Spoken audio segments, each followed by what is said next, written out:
최문순 강원도지사의 민선 7기 전반기 공약 이행률이 전국 최저 수준으로 조사됐습니다. 공약 이행을 위한 재정 확보에도 빨간불이 켜졌습니다. 오는 11월 시행을 앞둔 군소음 보상법에 대한 반발이 거세지고 있습니다. 해당 지역의 주민들은 시설물 설치 제한 등의 규정이 또 다른 규제가 될 수 있다며 시행령 개선을 촉구하고 있습니다. 본격적인 무더위가 시작되면서 보건용 마스크보다 숨쉬기가 편한 덴탈 마스크가 인기입니다.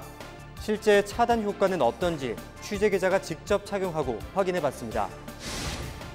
원주시 태장 이동에 특별한 통장이 있습니다. 베트남 출신의 결혼 이민 여성 레디앤 푹 씨인데요. 우리 지역의 숨은 영웅을 소개하는 우리 동네 히어로에서 만나봤습니다.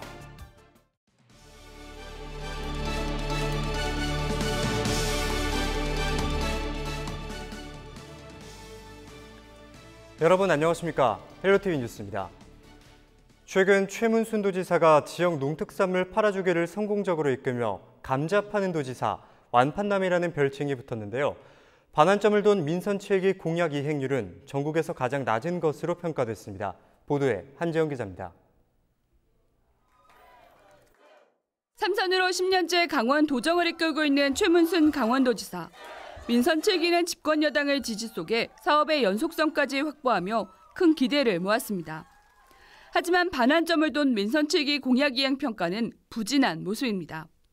한국 매니페스토 실천본부가 전국시 도지사 공약 이행을 평가한 결과 강원도의 공약 이행 완료율은 14.1%로 전국 최하위를 기록했습니다. 78개 공약 중 11개만 완료되거나 이행 후 계속 추진되는 상황입니다. 충남과 경남 등 전국 7개 시도는 공약 이행률이 40%를 넘고 전라남북도와 충북 등도 20% 이상을 기록했습니다. 국비 확보가 공약 이행에 굉장히 중요한 열쇠입니다. 그럼에도 불구하고 국비 확보가 전국 평균보다는 12%가 좀 낮았고요. 하반기에도 코로나19 이후에 재정의 위기들이 많이 올 거기 때문에 이행 가능성이 높지는 않다. 공약 이행을 위한 재정 확보율도 14%대에 그쳐 전국 평균의 절반에 불과합니다. 제천 삼척 고속도로 건설과 내륙 종단철도 구축, 춘천처럼 고속도로 건설 등 굵직한 사업이 재원을 마련하지 못해 임기 절반이 지나도록 시작도 하지 못한 상태입니다. 재원 규모가 큰 10대 사업 가운데 절반가량이 예산 확보가 이루어지지 않았다는 말이죠. 강원 발전을 청사진으로 제시했던 것에 대한 약속이 거의 이행되지 않았고, 그다음에 그것에 대한 전혀 사전 검토들이 현실적이지 않았다. 이런 것들을 반증하는 거거든요. 정의당 강원도당은 기자회견을 통해 최문순 강원도정이 공약 이행보다 보여주기식 행정에 치우치고 있다고 꼬집었습니다. 일부 농수산물 판매에 열을 올리며 완판남으로 등극하고 있지만 매니페스토에서 발표한 평가 자료에 따르면 강원도는 단 한 분야에서도 우수평가를 받지 못했으며 최문순 지사 공약 이행을 위한 재정 확보에도 이미 빨간불이 들어온 상황임을 알 수 있다. 강원도는 공약 이행률 저조는 남북관계 경색과 코로나19 등 불가피한 외부 요인의 영향이 있다고 해명했습니다. 또 후반기에는 정치권과의 공조를 통해 SOC 사업 등 주요 현안 추진에 속도를 낼 계획이라고 밝혔습니다. 굉장히 남북관계하고 바로 맞닿아 있는 부분들은 거의 진행을 못하고 있고, 이런 것들이 이제 상당 부분 공약 미이행으로 지금 잡히고 있고요. 임기 중간 차이신데 나머지 임기 동안에 여러 가지 전망들이 좀 밝게 나와서 초라한 성적표를 받아든 민선 7기 강원도정. 후반기 공약 이행을 위한 점검과 소통이 필요해 보입니다. 헬로티비 뉴스 한지영입니다. 장마가 끝나면 곧 폭염이 찾아올 전망입니다. 이미 이번 주 초 중부지방에는 올해 첫 폭염특보가 발령되기도 했는데요. 폭염이 찾아오면 가장 걱정되는 게 바로 온열 질환입니다. 특히 마스크 착용 때문에 올여름은 더욱더 힘들 것 같은데요. 시민들의 각별한 주의가 필요합니다. 이재필 기자가 보도합니다. 구조대가 한 여성을 구급차로 이송합니다. 중부 지역에 올해 처음으로 폭염특보가 발령된 지난 9일, 선별진료소에서 코로나19 검사를 하던 보건소 직원이 탈진해 쓰러진 겁니다. 지난해 발생한 온열 질환자는 모두 1,841명, 사망자도 11명이나 나왔습니다. 기상청은 올해 여름은 작년보다 더욱 무더울 것이라고 예고했습니다. 중국 내륙에 위치한 고온 건조한 열적 고기압과 티베트 고원에 위치한 티베트 고기압의 영향을 동시에 받으면서 평년보다 매우 무더운 날씨, 즉 폭염이 나타나는 날이 많을 것으로 전망하고 있습니다. 강한 무더위가 예상되면서 온열 질환에 대한 걱정이 커지고 있습니다. 장시간 야외에서 일을 하는 노동자들의 경우 더욱 긴장하고 있습니다. 특히 코로나19의 영향으로 마스크 착용은 필수. 노동자들은 더위에 더욱 취약해졌습니다. 폭염일 때는 정말 많이 이렇게 땀도 나고 많이 힘이 들죠. 미세먼지랑 황사가 있을 때도 이제 가끔 착용은 하지만 지금은 아예 의무적으로 해야 되는 부분이 있기 때문에 굉장히 이렇게 더울 때도 쉴 때도 마스크를 벗지 못하는 상태로 근무를 해야 돼서 그런 점이 많이 어려움이 좀 있습니다. 의료 전문가들은 마스크가 온열 질환에 영향을 미칠 수 있다고 지적했습니다. 때문에 폭염 시 꼭 적절한 휴식과 수분을 섭취해야 한다고 강조했습니다. 일부 마스크는 온열 질환의 문제가 중심이 되는 중심 체온이라는 게 있는데 그것을 상승시킬 수도 있다라는 보고가 있어서 수분 섭취를 평소보다 많이 하시고 쉴 수 있는 공간을 마련해서 주로 교대나 이런 것들을 많이 하셔서 충분한 휴식 시간을 가지는 게 중요하다고 할 수 있을 것 같습니다.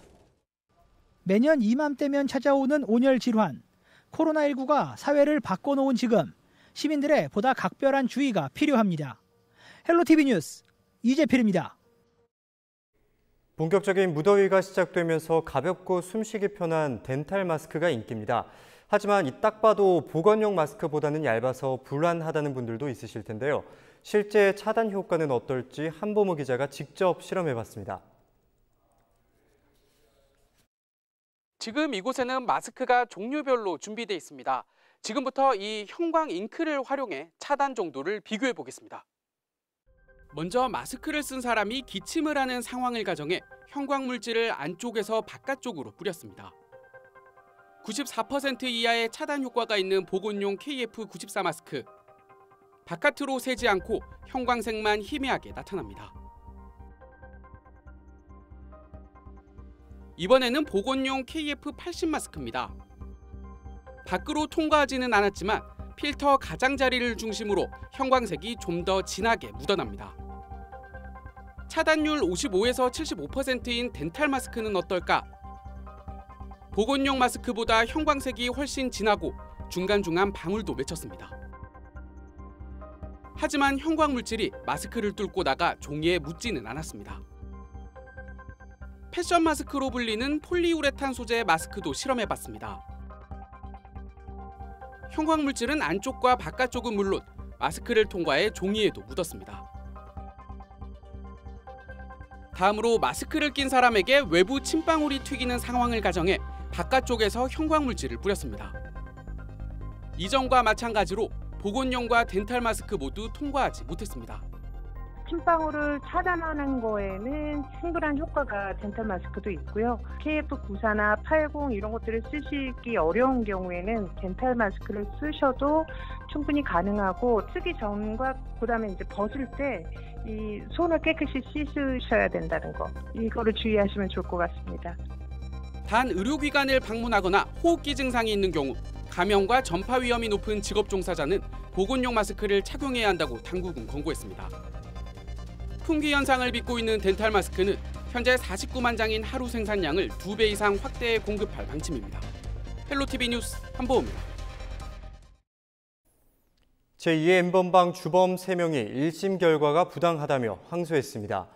춘천지방법원은 제2의 N번방 주범인 일명 로리대장 태범 배무군과 공범 류모 씨가 지난 11일 항소장을 제출했고 이에 앞서 지난 9일 또 다른 공범인 김모 씨도 같은 이유로 항소했다고 밝혔습니다. 지난 5일 열린 1심에서 범행을 주도한 배군은 소년법상 유기징역형의 법정 최고형인 징역 장기 10년, 단기 5년을 선고받았고 피싱 사이트 등을 만드는 등 범행에 가담한 류 씨와 김 씨는 각각 징역 7년과 8년을 선고받았습니다.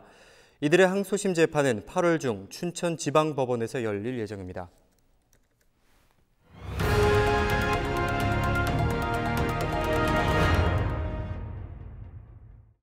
군용 비행장과 군사격장 소음으로 피해를 입고 있는 주민들이 보상을 받을 수 있도록 하는 일명 군소음 보상법. 이를 둘러싸고 주민들이 쥐꼬리만한 보상에 지역 개발을 가로막는 법안이라며 반발하고 있다는 소식 전해드렸는데요. 시행을 제정하는 과정에서 법안 수정을 요구하는 목소리가 더욱 커지고 있습니다. 김선아 기자가 취재했습니다. 수시로 뜨는 군용기 소음에 건강과 재산 피해를 호소하는 현수막이 거리 곳곳에 걸렸습니다. 오는 11월 시행을 앞둔 군소음 보상법. 군용비행장과 군사격장 소음으로 피해를 입고 있는 주민들이 민사소송 없이 보상을 받을 수 있도록 한 법인데 국방부가 마련한 시행령과 시행 규칙안을 두고 지역에서 불만이 쏟아져 나오고 있습니다.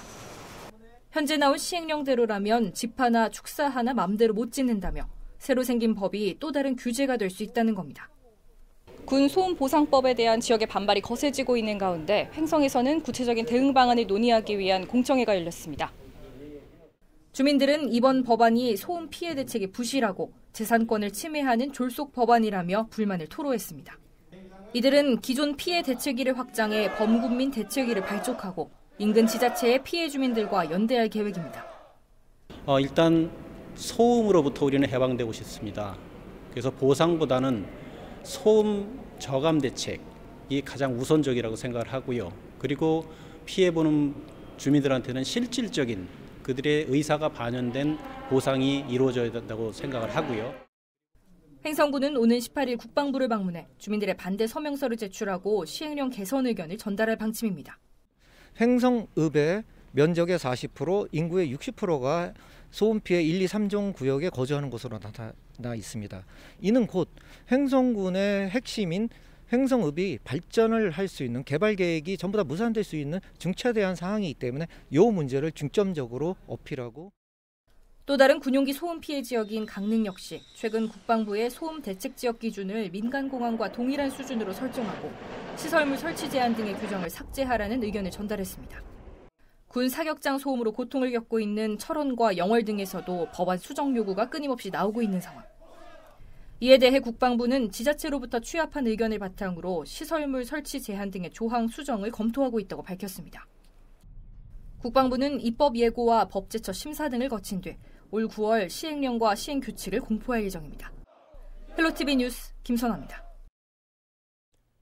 강원도교육청이 도내 학생들의 진학 정보 제공과 전략 수립을 돕기 위해 강원진학 박람회를 개최합니다. 설명회는 13일 춘천 한림대를 시작으로 20일 강릉 가톨릭 관동대, 27일 원주 연세대 미래캠퍼스까지 총 3회에 걸쳐 진행됩니다. 특히 수험생은 물론 고교 1, 2학년 학생들을 대상으로 대학별 입시 설명회와 입학 사정관과의 대입 상담, 자기소개서 작성과 면접 특강 등이 진행됩니다.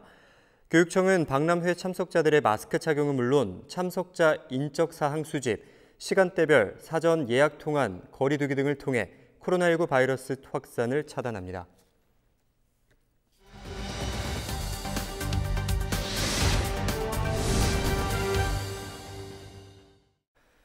네, 우리 지역에 숨어있는 영웅을 소개하는 우리 동네 히어로 시간입니다. 통장과 이장하면 우리 동네 사정을 잘 아는 지역에 오래 살아온 사람을 연상하게 되는데요.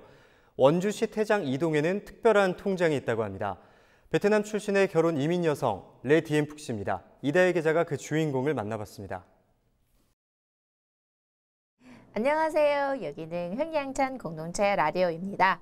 네, 오늘은 다문화 이야기. 원주시 태장동의 마을 공동체 방송 흥양천 라디오. 지역 주민들을 대상으로 방송되는 라디오 전파를 타고 명랑한 목소리가 흘러나옵니다. 또박또박 우리말로 유창하게 프로그램을 진행하는 사람은 베트남 출신의 결혼 이민 여성 레 디엠푹 씨입니다.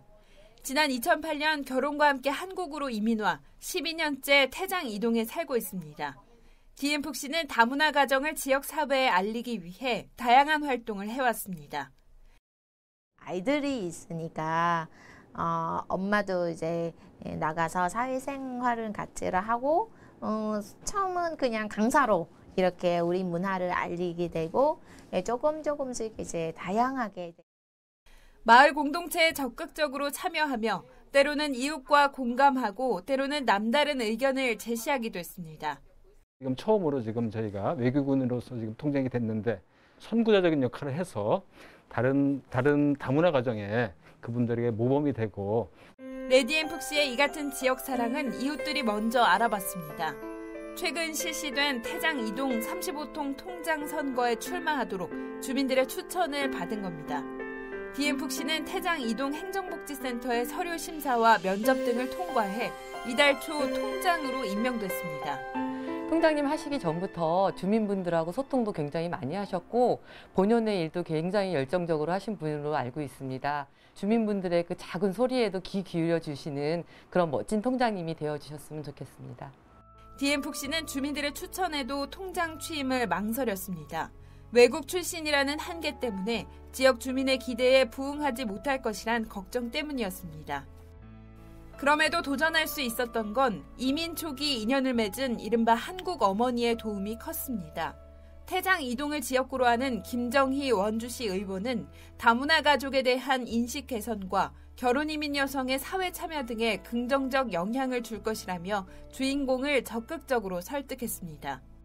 저는 어디 가서 얘기할 때마다 모두 함께, 이제는 우리가 모두 함께가 돼야지 뭐 여기는 베트남 여인이고 어디고 어디서 결혼 이민자라는 이런 구별된 생각을 좀 버릴 수 있는 이런 계기가 될 것 같습니다. 외국인 며느리에서 우리 동네 통장님이 된 DM푹시는 이제 이웃을 위해 더 많이 봉사하고 싶다고 말합니다. 주민분들이랑 같이 자주 만나서 소통도 하고 지역에서 저희 지역에서 필요한 것들이라든지 아니면 시민의 소리 열심히 소통을 해서 지역 발전을 시킬 수 있으면. 헬로티비 뉴스 이다혜입니다.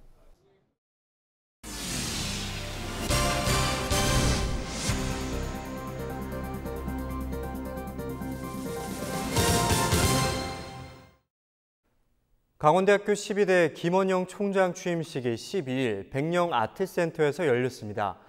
직선제를 통해 연임에 성공한 김원영 총장은 대학 구성원 모두가 참여하는 합리적인 의사결정 과정을 조성하고 교육과 연구 혁신을 통해 포스트 코로나 시대를 선도한다고 밝혔습니다. 또 제73주년 기념식을 함께 갖고 자랑스러운 강대인상 시상과 장기 근속자 등을 표창했습니다. 김원영 총장의 임기는 6월 7일부터 2024년 6월까지 4년입니다.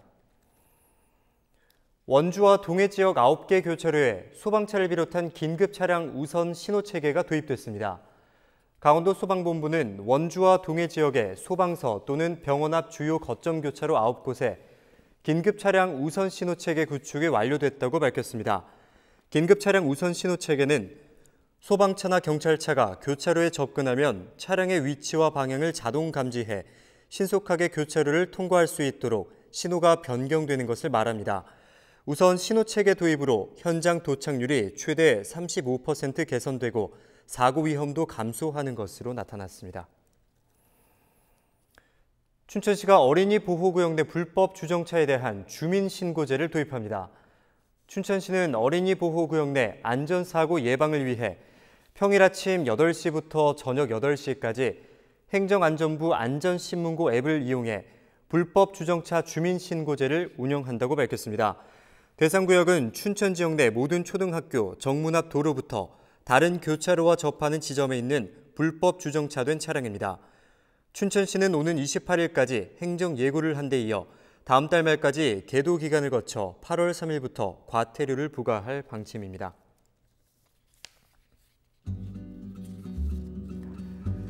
이어서 날씨입니다. 13일 토요일은 밤사이에 강원도 전역에 비가 내릴 것으로 전망됩니다.